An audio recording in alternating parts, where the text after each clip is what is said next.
रानी कैकेयी हिंदू पौराणिक कथा रामायण की पात्र थी। रामायण की कथा में इनकी बहुत बड़ी भूमिका रही है। ऐसा कहा जा सकता है कि यदि रानी कैकेयी ने भगवान श्री राम को वनवास न भेजा होता तो इस कहानी का कोई अस्तित्व ही न होता। इसलिए रामायण की कहानी की ये अहम हिस्सा रही है। रानी कैकेयी बचपन से ही बहुत बहादुर और होशियार रही हैं। रानी कैकेयी बहुत ही खूबसूरत थी एवं ये सौंदर्य की धनी होने के साथ साथ युद्ध कौशल की भी धनी थी, जिससे अयोध्या के राजा दशरथ उनसे बहुत प्रभावित हुए। फिर राजा दशरथ और रानी कैकेयी की शादी हो गई। वे राजा दशरथ की दूसरी पत्नी थी और भरत की मां थी। रानी कैकेयी का जन्म कैकेया राज्य में हुआ। रानी कैकेयी कैकेया नरेश राजा अश्वपति की पुत्री थी। इनके पिता राजा अश्वपति घोड़ों के भगवान थे, इसलिए इन्हें अश्वपति कहा जाता था। रानी कैकेयी का नाम उनके राज्य यानी कैकेया के नाम पर पड़ा। रानी कैकेयी 7 भाइयों की इकलौती बहन थी। कैकेयी बचपन से ही मात्र प्रभाव के बिना रही है। कैकेयी के पिता ने कैकेयी की मां को अपने महल से बाहर कर दिया था, जब उन्हें पता चला कि उसकी मां का स्वभाव सुखी परिवार के लिए अनुकूल नहीं है। इसके अलावा इनके पिता अश्वपति को एक वरदान मिला था कि वे पक्षियों की भाषा समझने में सक्षम है। एक दिन राजा और उनकी रानी अपने महल के उद्यान में टहल रहे थे, तभी राजा ने 2 हंसों के जोड़ों को आपस में बात करते सुना। उनकी बातों से राजा बहुत ही खुश हुए और दिल से हंस पड़े, जिससे उनकी पत्नी की जिज्ञासा बढ़ने लगी। तथ्य ये था कि राजा अश्वपति को अपने जीवन को खोने के बारे में पता चल गया था और वे इसका खुलासा उनके सामने नहीं कर सकते थे।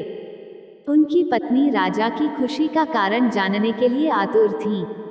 जब राजा को ये पता चला कि उनकी पत्नी को उनके जीवन और भलाई की कोई परवाह नहीं है, तो उन्होंने उनको अपने घर से बाहर कर दिया। इसके बाद कैकेयी ने अपनी मां को दोबारा कभी नहीं देखा और फिर कैकेयी की देखभाल उनकी दासी मंथरा ने की।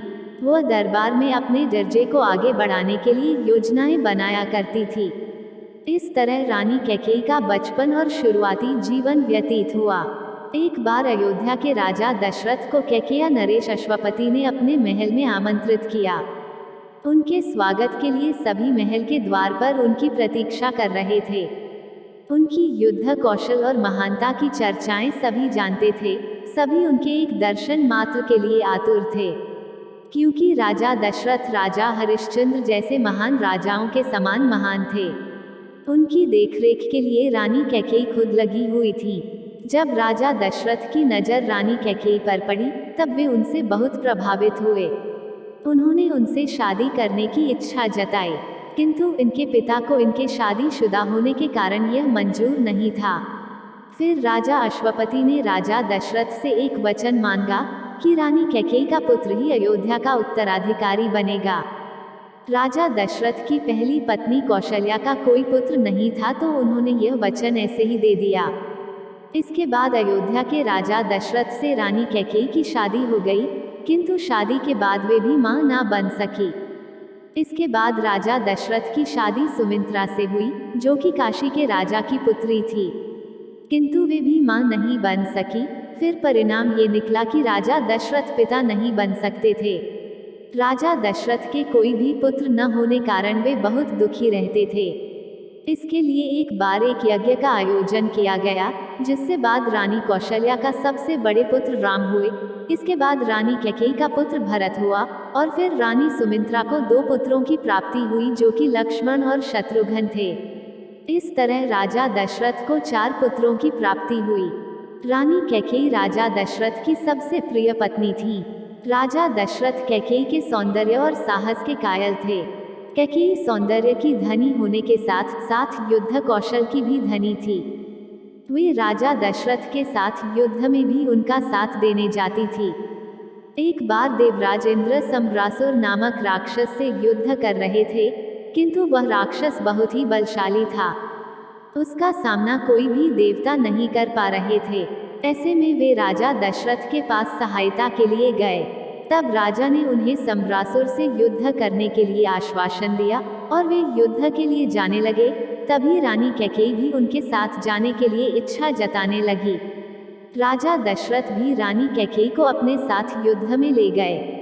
युद्ध की शुरुआत हो गई। युद्ध के दौरान एक बाण राजा दशरथ के सारथी को लग गया, जिससे राजा दशरथ थोड़े से डगमगा गए। तब इनके रथ की कमान रानी कैकेयी ने संभाली। वे राजा दशरथ की सारथी बन गई। इसी के चलते उनके रथ का एक पहिया गड्ढे में फंस गया। सम्रासुर नामक राक्षस लगातार राजा दशरथ पर वार कर रहा था, जिससे राजा दशरथ बहुत अधिक घायल हो गए। ये देख रानी ने रथ में से उतरकर जल्दी से रथ के पहिए को गड्ढे से बाहर निकाला और खुद ही युद्ध करने लगी। वह राक्षस भी उनके पराक्रम को देखकर भयभीत हो गया और वहां से भाग गया। इस तरह रानी कैकेयी ने राजा दशरथ के प्राणों की रक्षा की। राजा दशरथ भी रानी कैकेयी से बहुत प्रभावित हुए। उन्होंने रानी कैकेयी को अपने 2 मनचाहे वरदान मांगने को कहा। रानी कैकेयी ने राजा दशरथ से कहा कि आपके प्राणों की रक्षा करना ये तो मेरा कर्तव्य है। किंतु राजा ने उन्हें फिर भी वरदान मांगने को कहा। रानी ने कहा कि अभी मुझे कुछ नहीं चाहिए, इन 2 वरदानों की आवश्यकता भविष्य में जब कभी पड़ेगी तब मैं मांग लूंगी। तब राजा दशरथ ने उन्हें भविष्य में 2 वरदान देने का वादा कर दिया। इन्हीं 2 वचनों के अनुसार रानी कैकेयी अपने पुत्र भारत का राज्याभिषेक और राम के लिए 14 वर्ष का वनवास मांग लेती है। यही वनवास पूर्ण रामायण का आधार है।